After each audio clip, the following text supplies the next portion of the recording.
Fragmentos sueltos. Adivinanza de un tema irresoluto, definitivo. De Ivonne y Traducciones Metafísicas, 2052-2056. Por Mónica Maimónides. Los papeles borroneados eran una especie de carta a Julio Cortázar. Rayuela, verso final del párrafo 31. Libro octavo, traducción 27. Fue en aquel bello año del 2057, de estaciones diversas y sonidos así. Como un día el ciclo dio a luz así buscando su oscuridad. Ella no quiso citar más, pero sentía que si no lo hacía quizás sería como traicionar a su estilo. Gonzás fue la primera, pero Catalina también se le vino a la mente.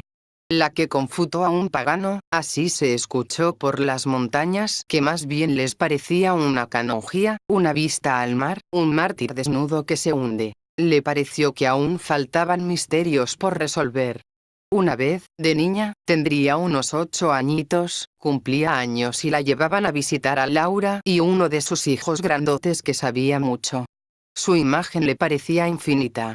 Se dijo a sí misma que si el infinito existía, bastaría ser inmortal para resolverlos todos. Que no quedara un pino de boliche de incertidumbre en pie.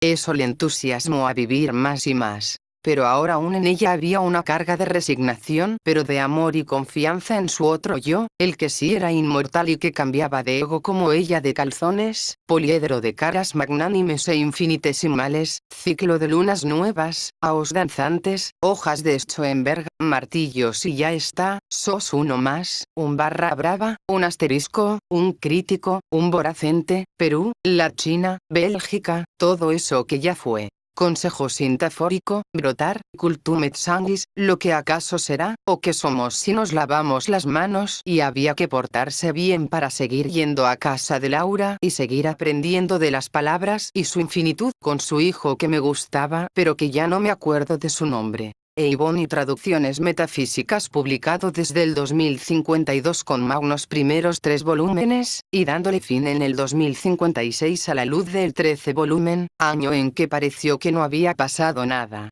Su obra se transformó en un éxito mediático. Usted podía escuchar cómo se hablaba de conceptos como la cognosis entre las pulperías y los puestos de antojitos. Una bella estación que sus precursores decadentistas habían soñado desde la atonalidad y el hiato. Que un día, una obra poética tan ambigua y compleja pudiera llegar a todos, en partes más y en partes menos, do de sus ou do de sous, como una metáfora sexual en los tentáculos, desde donde eran los sonrisas y se formulaban energías de paz y armonía, análisis del laberinto, delicia de perderse en un sendero, de quizás encontrar algo inaudito, pero encontrarlo y sentir que eso es poesía. Sobria, Mónica Maimónides leía a su crítica. Su voz y su rostro, de forma ineluctable, se transformaron en un signo inmediato a la abstracción y del enigma aparente del software Teosopic. Ella sentía que sus muchas otras voces, donde no se llamaba Mónica sino tal vez Marta, Rebeca, Delia, Milagros, etc., eran olas y su ritmo el barco. Que en partes iguales, ella ya había entendido a cada una de ellas, que quizás solo las últimas atarazanas de sus espumas y sus algas le sorprenderían, pero quizás solo lo microscópico ilusiona al que ya estudió lo macroscópico. Que la idea de la línea recta y yo qué sé, la fisionomía, podían llevarla a entenderte, izar la universalidad y la raíz pura del cosmopolitanismo, del pansolipsismo que propuso Labios de León, que ella era parte de su columna vertebral, un epíteto de su personaje recurrente. Ah. Cómo sentía nostalgia Mónica si pensaba que allá, en la cuestión de grandeza, pudiera existir algo último. Si de la boca de la blasfema Philippa Lowe, ella leyó que el planteamiento del infinito superpone a una bestia más grande que otra, así sucesivamente, siempre como cadena, nunca una más que todas.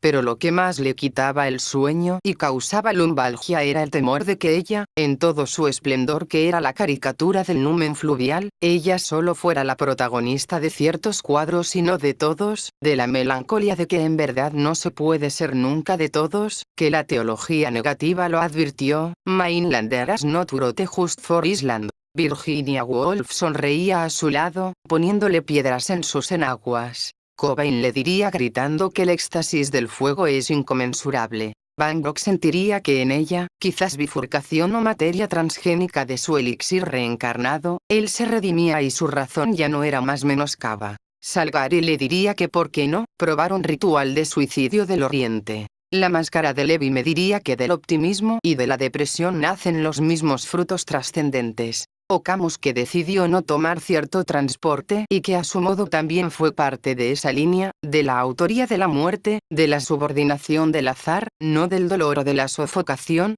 Así otros arquetipos suicidas más se le presentaron en boga y ella sentía pena del tiempo en un párrafo, que es finito y que a modo de no poder nombrarlos, se mencionan a través de la evocación hendersoniana. De una lectura dudosa leí que de 7 a 8 gramos de cianuro podían hacer la obra también, que equivalía a 8 por 10 a la 10 más 10 a la 9 más 4 por 10 a la 8 más 5 por 10 a la 6, o de otra magnitud mística que ya hubiera representado Ozymandias. Ya el sol no era tan diáfano como antes, la noción del veneno me carcomía como un postparto, la ilusión de la tentativa, de que la última autoría era magnánima, de no sé cuántas convenciones sociales que habría que romper, porque un día se llegará a la panacea de todas las enfermedades y en ese instante habría que plantearse el suicidio en masas, y Hitler no nos parecería un Berufsführer ni un coloquio de subcampeones. Ya se habrá pasado a un lugar donde se diventan los quismas, las quiralidades, las miasmas, las mozcorras, la luz, los días, las sinécdoques, las entelequias, las intertextualidades, las flores, las nomenclaturas, las triscaidecafobias y el himen del todo sería una ventana sin alféizar, los pleromas serían escándalos danzando en el éxtasis y vos.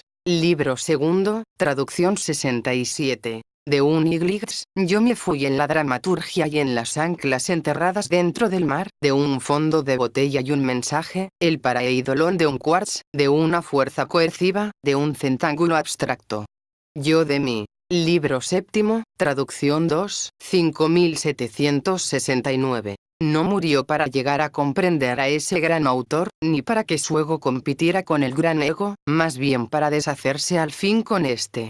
Para que, en aquella ambigua desfragmentación del Mahapralaya, quizás ella pudiera ser al fin lo que no es, la no forma y lo irresoluto. Libro décimo, traducción 1. Ella amó a muchos autores y sus palabras.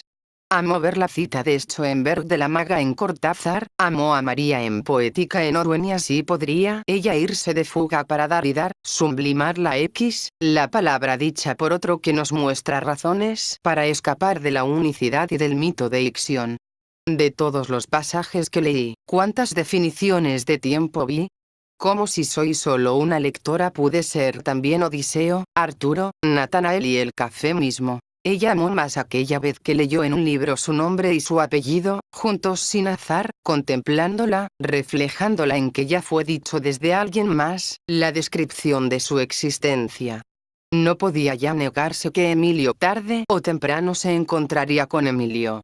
Que Marco Aurelio era el mismo que Aurelio Marco. En aquel vasto libro, que ella leyó y amó, existía su ser en un párrafo, no quiso por obituario contar las palabras, y su ser no había existido para ese párrafo.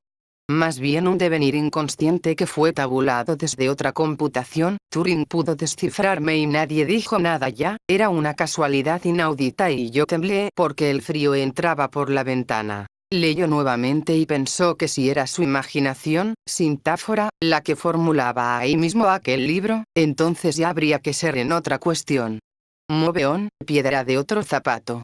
Pero el tiempo que se hacía largo le reivindicó que su sofisma no era sólido, que esa era la realidad, el espacio-tiempo narratológico en el que tuvo que estar encerrada para darse cuenta que la puerta, labios de león, desde su anestésico recinto y adicción, la evocaba a ella, así como se provoca una paradoja. Ese libro, esa hoja, ese párrafo. Libro segundo, traducción 46.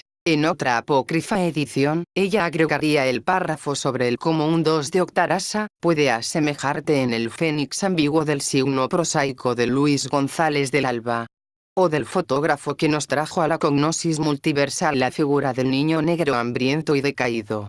Yo en ese número, en esa historiografía, la estrella se veía como Svanta o Dipsomanía, otros canales que así como te desnudan las entelequias, también te incitan a llamarles autoría de mi muerte, porque miéntame aquel que fumó y no se formuló a sí mismo en el cáncer del pulmón y se reasignó en el software, la noche de los dones, en la oscuridad inevitable del Atman. Mónica sonrió.